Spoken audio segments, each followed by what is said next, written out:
Wonder Man got cancelled, Blade got cancelled, Monica Rambeau is MIA in another universe with Beast, and it's confirmed her role in Doomsday will be a cameo stating she got sick. Armor Wars got cancelled, Brave New World was purposely made to fail. Sam Wilson's Cap wasn't even allowed to be Cap, and Ironheart, well, Ironheart was just disrespected. All these things and characters have one thing in common, and can you guess what it is? Cause you're black! Does the MCU hate black people? Now, this is a question that's been circling the internet for a while now, and with the way the MCU has been running things and how they've been treating their black characters as a whole for the past couple of years now. From the debacle and backlash of Sam even becoming Captain America and then making his movie meant to fail, and then just like the Blade movie where it was in production purgatory and hell, and then again it also got canceled as well, then to just turn around and make and greenlight a Ghost Rider movie with no questions asked.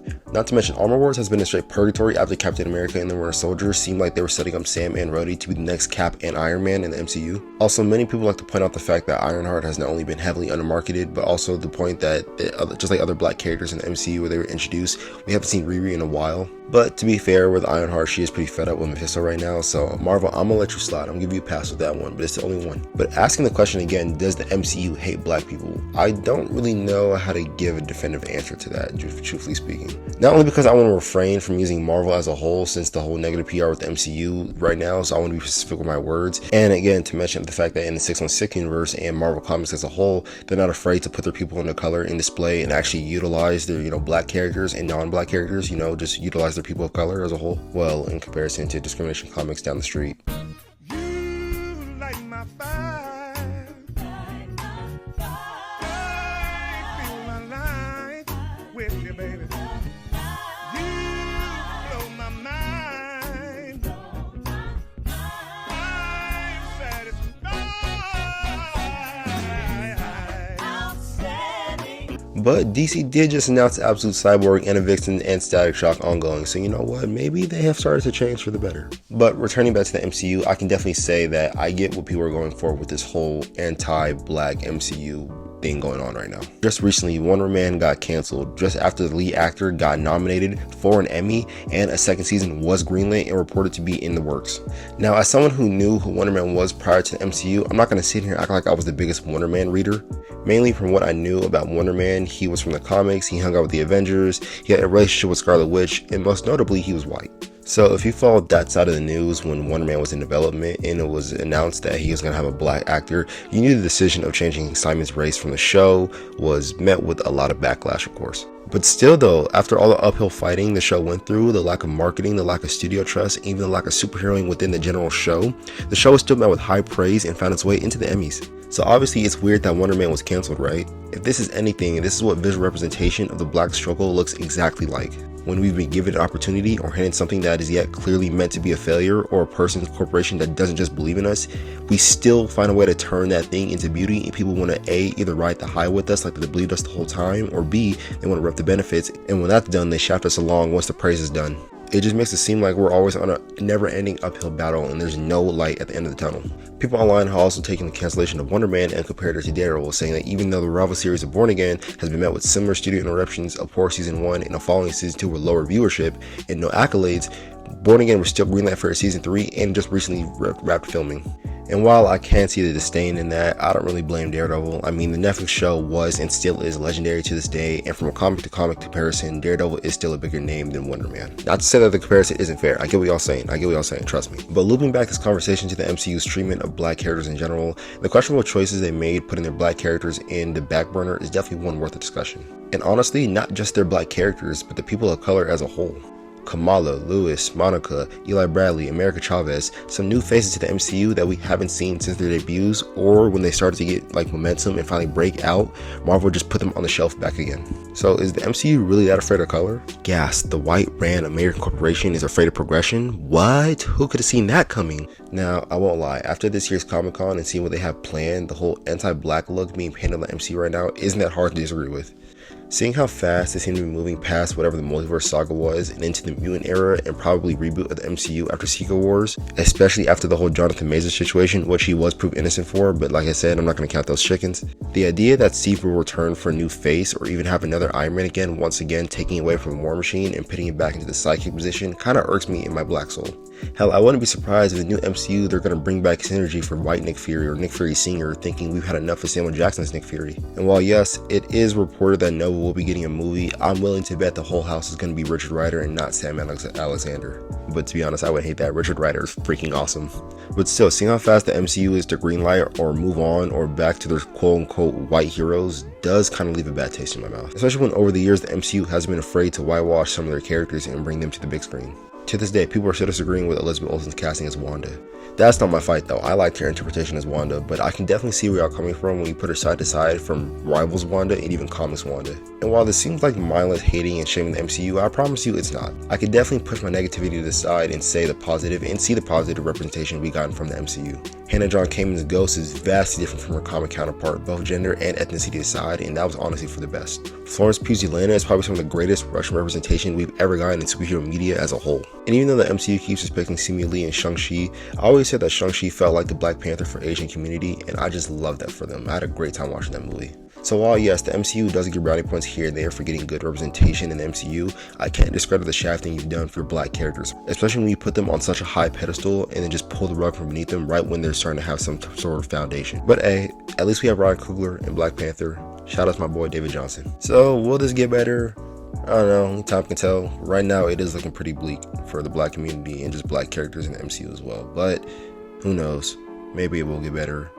Keep writing your stories out there though, I don't know. Also, if you are confused on why I haven't dropped my episode 9 and 10 review of my Rick and Morty video, I am going through some type of copyright infringement right now because I did take clips of the most recent episode, so I'm kind of waiting for the embargo or the ES Turner to like be dropped so I can drop those videos and like edits and basic stuff like that. So yeah, just hang tight, the video is coming. I don't know when, but whenever I can release it, I will, I promise you. And if you're waiting for that, thank you so much and subscribe.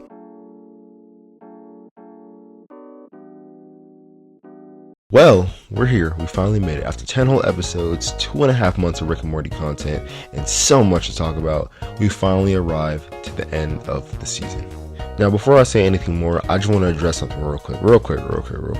The absolute love and attention I got on my last video was freaking insane. Easily, it became my most watched video I posted on this channel, and because of the attention, I jumped from 180 subscribers to what I viewed last time of 330 subscribers. What? We're flying to Philadelphia! Oh, hell no! That's hell no! Whoa!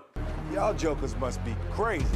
Y'all are madman, absolute madman, and I really don't know what to say to capture my gratitude and show my appreciation. I really don't. I don't know what to do or say. All I can do is promise to continue to make good content and content that you guys can enjoy whenever and whenever, just really whenever. So again, thank you all that have subscribed, liked, and just proved to me that making this channel and making content and making videos just was worth it. Like seriously, I still don't know what to say, and I'm just beyond amazed. But enough of that mushy stuff.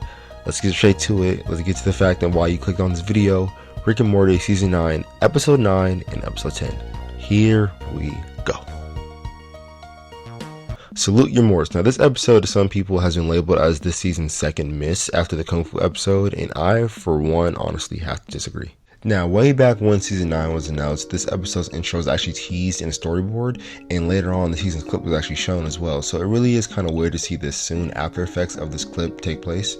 But basically, Morty and Summer have shown to be absolute spoiled brats because of Rick, and I honestly can very much see why. I actually like that the show is showing the consequences and repercussions of the stuff Morty and Summer have been doing for the past 9 seasons. After going on countless adventures, killing gods, fighting a series of villains, even facing off against evil versions of yourself and your grandfather, you would be cocky, confident, and overall just everything in the middle as Summer and Morty are, so good on the writers for making this a plot point. But with the fact that having a bunch of spoiled kids, this leads Morty and Summer to the principal's office, and off the bat, it's great to see Principal V again.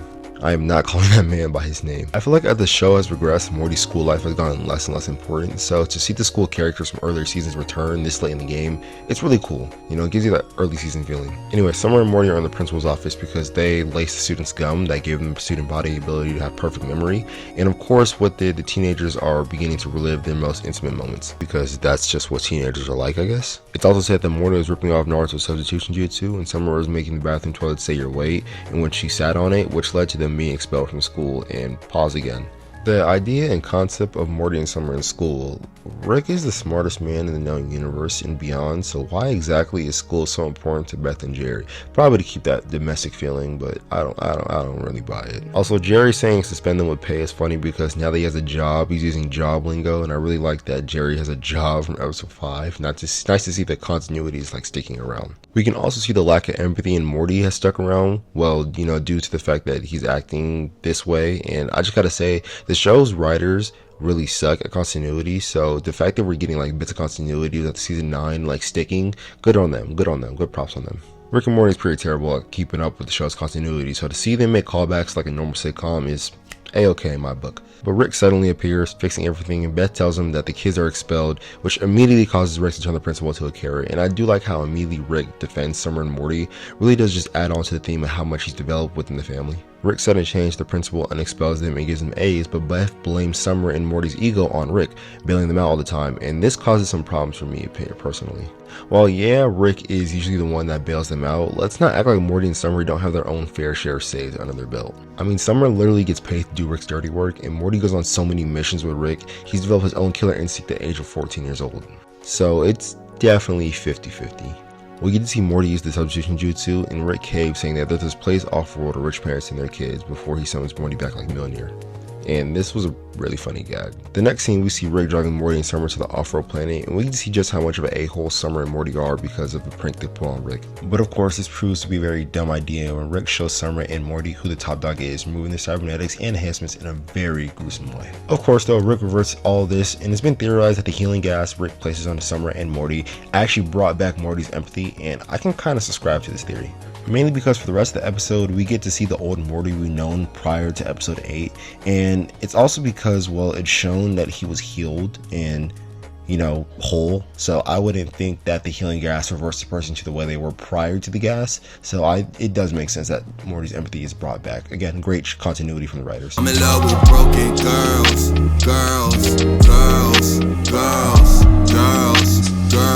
hey girl, really I'm broke myself, and I think she might help. Really I love a story, and I think she might tell. Really I'm not your crutch, really you're not my girl. Really she using me, but it's cool we use each other.